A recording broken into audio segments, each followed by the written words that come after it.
Yo, what's up guys? I'm so excited today kasi mag-unbox na naman tayo ng sapatos. So hindi na tayo mahilig sa music, sa gadget, sa kotse. Mahilig din tayo sa sapatos. Ano to yung unbox ko today guys? Isa to sa mga most worn kong shoes or sandals, chinelas, whatever you call it. Napaka-komportable nito. Sarap sa paa. Minsan nakakalimutan ko na magsuot ng sapatos dahil dito. So ano pa hinihintay natin guys? Tara, tignan natin yung tinutukoy kong sapatos or sandals. Let's go! So guys, so ito siya. It's from Crocs by Salehi Bembury. So I think may idea na kayo kung ano to guys. So dito sa gilid, Crocs, Buaya, Salehi. Dito, Crocs, Polex, Clog. So dito ulit, yung branding na Crocs, size, saka pangalan ng shoes or sandals sa ilalim, nothing special. At sa taas guys, the fingerprint of Salehi Bembury guys. And tingnan natin kung ano yung nasa loob. Let's go! Yun! So, wala na yung plastic guys. So look!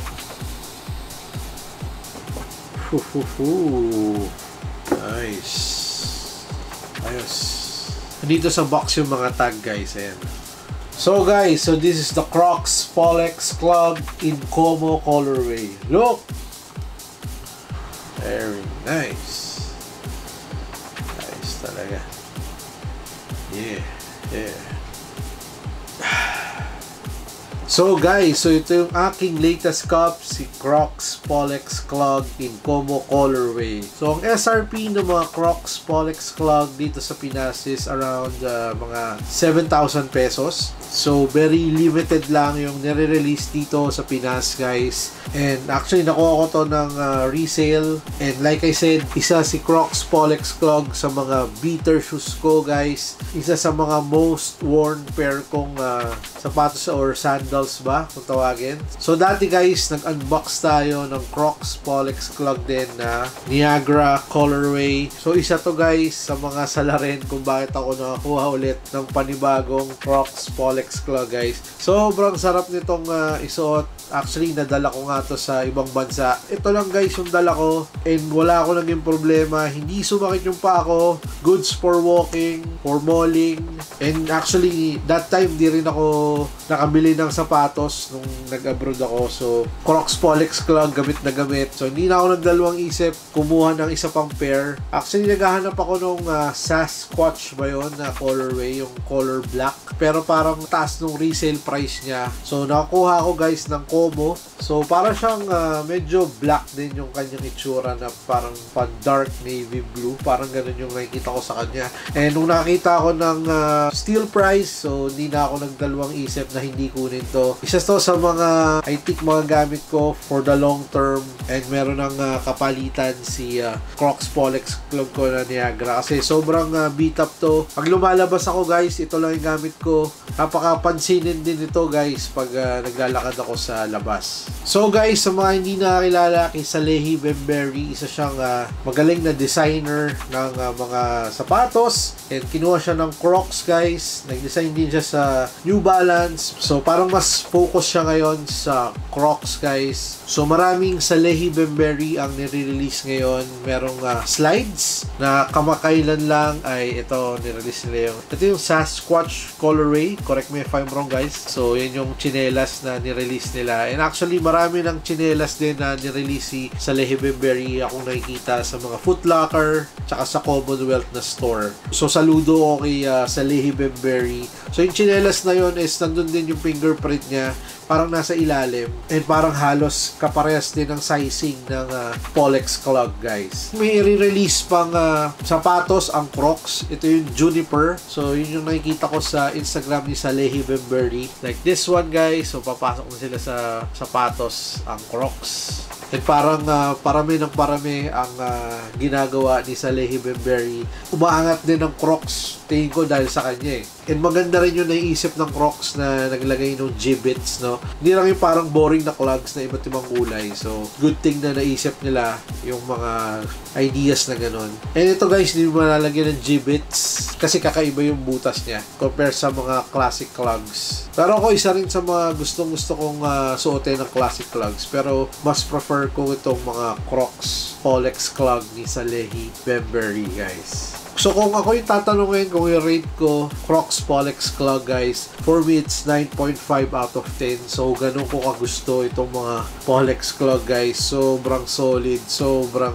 astig. Napakapansinin itong clogs na to. Pag suot ko siya sa mga malls, napapatingin yung ibang tao na parang, uy, ibang klaseng Crocs yan, parang ganun. So nakakatuwa, and I think parang bihira maglabas ng mga Crocs Polex clog ngayon. Ang huli kong nakita is yung color yellow, yung yoke ata. So hindi tayo nakakuha nun kasi parang medyo bright yung kulay para sa akin ng yellow. So may nakita rin ako sa Instagram ni Salehi Bembury na maglalabas siya ng tinatawag na Saru o Seiru na parang ganito din pero para siyang chinelas para sa akin. Like this one, guys. So hindi ko lang alam kung i-release siya dito sa atin sa Pinas. Okay din no? Andun pa rin yung fingerprint niya sa ilalim. So sana guys, magkaroon ng release niyan dito sa atin. So naging fan ako ni Salehi Bembury nung natry ko tong Crocs Polex clog, guys. Napaka-solid. I think kung makita kayo ng steel pair nito, siguro you should get one. Para recommend ko to compared sa mga classic clogs. I'm not hating sa classic clogs ng Crocs. Okay din yun. Pero pag nasuot nyo to, guys, parang ayaw nyo nang suot yung classic clogs. So grabe, maraming nire-release ang Crocs ngayon. Chinelas, marami. Sobrang confident ng mga products nila. Ayos para sa akin, Crocs Philippines. And sana mag-release kayo ng mga Salehi Bembury din sa inyong mga store. Parang pag nagtanong kasi ako ng Polex clog is para hindi nila alam kung ano yun. So, approve man, ayos. So ito yung upper niya, guys. So very well ventilated yung kanyang upper. Makakahinga talaga yung paa nyo. And sobrang lambot. So yung materials daw nito ay tinatawag na thermoplastic EVA. Kasi last time hindi ko masabi kung anong materials ang ginamit dito. Pero correct me if I'm wrong. And dito sa gilid may Salehi Bembury Crocs na branding. Sa likod, Crocs by Salehi Bembury. Dito sa loob, andito yung sizing, guys. And sa loob, guys, merong Crocs Salehi Bembury. Nice. So nakalagay din dun sa tag na this is a synthetic rubber. So parang two-form siya, guys. So parang I think dinikit. And ito, guys, yung ilalim or traction ng Crocs Polex clog, guys. For dry and wet conditions, panalo siya. May times nga lang, guys, nung sinuot ko si Crocs Polex clog tapos medyo basa yung area is sometimes madulas siya. Ganon din dun sa chinelas, guys, na actually na-try ko is parang dumudulas pag ganito yung pattern ng ilalim. Siguro dahil sa flooring. Pero pag mga semento is okay naman, wala namang problema. So in terms of sizing, so kinuha ko si Crocs Polex clog on size 10. So medyo malaki yung sizing ng mga Crocs Polex clog, guys. Be aware of that. I'm usually 11 sa mga Nike lifestyle shoes, Nike basketball shoes. 10.5 ako sa mga Adidas basketball and lifestyle shoes. So dito sa Crocs is size 10 ako. So half size down from my Adidas size or full size down naman ako sa Nike sizing ko dito. So sa size 10, actually meron pa rin akong space dito ng konti. So grabe talaga yung sizing nito, napakaluwag. Hindi ko alam bakit ganun, pero full size down kung ako yung tatanungin. Pero kung masusukat nyo, guys, mas maganda na masukat nyo si Crocs Polex clog. And guys, minsan nag-on sale siya ngayon. Check your local listings.